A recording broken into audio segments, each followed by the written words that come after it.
Hey everyone, we're going to be doing a little challenge today. I put 20 minutes on my watch and you'll see that on the top left hand side of the video. I have sped this up by 2, so it will be about 10 minutes of screen time now. And I'm simply going to be doing a small study of one of my favourite Sargent paintings called Lady Agnew of Lochnaw. I managed to see this a few years ago in Edinburgh where it is held, and I was blown away by the beautiful colours used in the painting and how he uses detail when he wants to, and then the rest he can be very impressionistic with how he lays down his brushstrokes. So as you can see, I went in first with burnt umber, and I actually ended up smudging that all out because I knew I messed up a little, and that's completely okay. Sometimes when you're oil painting and you're not using any guide in terms of any pencil lines, you are bound to mess up. You're not going to get it right the first time. So I simply smudged it out, and in my second try, about 2 minutes in, I began mapping out the key parts of the eye, and I was a little bit more intentional, and as you can see an eye start to form right now, and that is a brilliant foundation of creating this little study, and I'm very happy, and I'm beginning to go in with some colour now. I am using a very limited palette of the primary colours and white, so I'm making sure now to map in a bit of those lighter colours. This is a bit more pushed to the more blue hues, and I'm just being very quick because I've already blown nearly 5 minutes on the timer, and I need to get down some colour.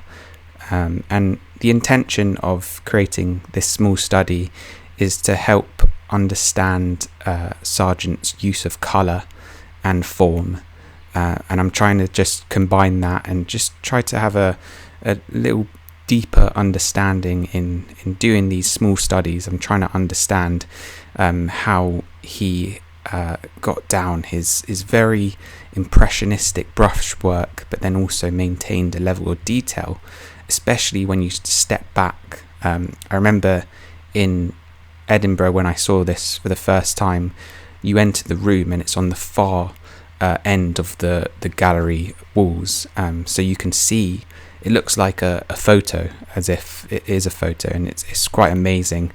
And as you walk up to it, you can see you start seeing all the brush strokes and impressionistic style that he adopted from, I believe, the French painters of the time, and it was very, very cool to see.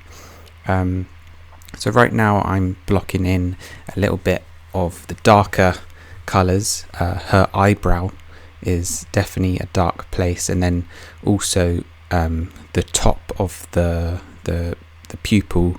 That's where I'm starting to map out the darker areas, and I'm trying to keep that as dark as possible, really. What's important to remember when painting with oil paints in this alla prima style, which is wet on wet, it's important not to muddy your colours. So I'm being very intentional with each brushstroke, and I'm making sure not to muddy the colours, because if you overmix on your canvas or your surface of which you're working on, the colours can all smudge together and it can kind of dull a lot of it. So if I put down a nice red, as you can see, I don't want to overmix that with any of the darker colours to maintain a level of saturation, and I see this in Sargent's work. It's interesting how he maintains a saturation in certain places, especially on top of the eyelid in this photo. I can show you on the right hand side of the screen now. You can see a very bright, almost warm, hot, saturated colour, and it wasn't even seen in real life, but he exaggerated it a little bit in the painting. So I'm definitely trying to do that, and I'm mixing my colours a little bit more saturated, and hopefully this will bring a little bit more vibrancy to the painting. Okay, so we're coming up to nearly 9 minutes to go, and already you're seeing eye for sure, but also there's a lot of detail missing, and in these last few minutes I'm going to try to bring those colours all together. As I'm being intentional with my brushwork, I'm also being intentional with how I mix the paint on my palette. I'm not going to push my tonal best, and I'm going to wait until the last couple minutes to really add those highlights in. And if you refer back to the painting, you'll see that Sargent has definitely created this over multiple sittings, which means the paint probably dried before he added in those final highlights. And because I'm working obviously in 20 minutes, I don't have that privilege of allowing the paint to dry to add in my highlights. So he really achieved a beautiful kind of layering between the two. So in order for me to achieve that, my idea was that the highlights would be a bit thicker in terms of the paint I applied on the surface of the panel, and this actually is a great way when you're alla prima painting to achieve those very light highlights.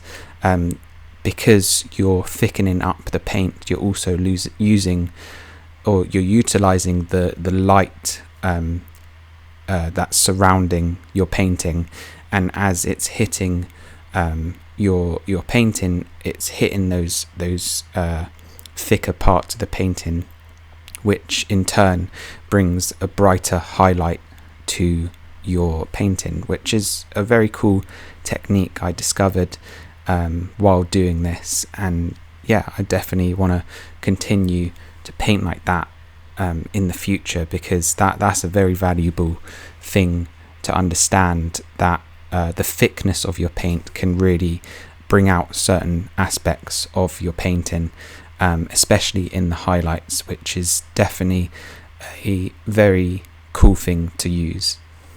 The lightest part of this painting will be the highlight I placed upon the pupil, which is a pure white. So everything around that is toned down, and to achieve that highlight pop, I want to maintain that white within that place only. That's the only place that I can place pure white. Other than that, it is all mixed, and right now I'm trying to define parts of the eyelid that is definitely starting to go, because I'm layering certain colours on top. So yeah, I'm cleaning it up now in these last 2.5 minutes I've got.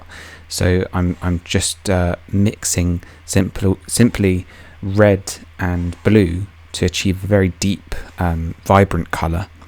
And you can see the blue coming out. Actually, it's a purplish blue that is coming out, and I'm being a bit more intentional with how I clean up this painting in order to achieve that look.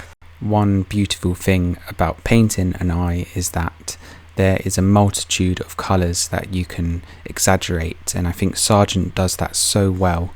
He understands that he can manipulate and change certain colours to push a certain visual image, and that is something that I know many artists have admired about Sargent's work. He can really push certain colours, and I'm not trying to replicate his painting one to one in this, and I just wanted to kind of visually understand what he's doing. And I think with 10 seconds on the clock, we're nearly there. And I'm really happy with how this has turned out. And that is it. 20 minutes, one last brush stroke, and we are there. That is the final painting. That kind of looks pretty similar, I have to say. But yeah, I might have pushed the colours a bit too to the red values instead of the original's quite a yellowish vibe in the face, which is something that I didn't see during the 20 minutes of painting this, but now I can understand that, and maybe for next time I can choose to continue on with trying to achieve a better colour match to the original. But I'm very happy with this small study. I highly recommend you timing yourself for 20 minutes just to see what you can create, because it definitely takes a little bit more focus, and you don't really overthink things, which is very interesting and good for any artist to get out of a little creative rut. Try this and you'll see that you can achieve a very cool and inspiring small little piece that gets you in the groove to create other things. But yeah guys, I will see you in the next video. Thank you so much for watching.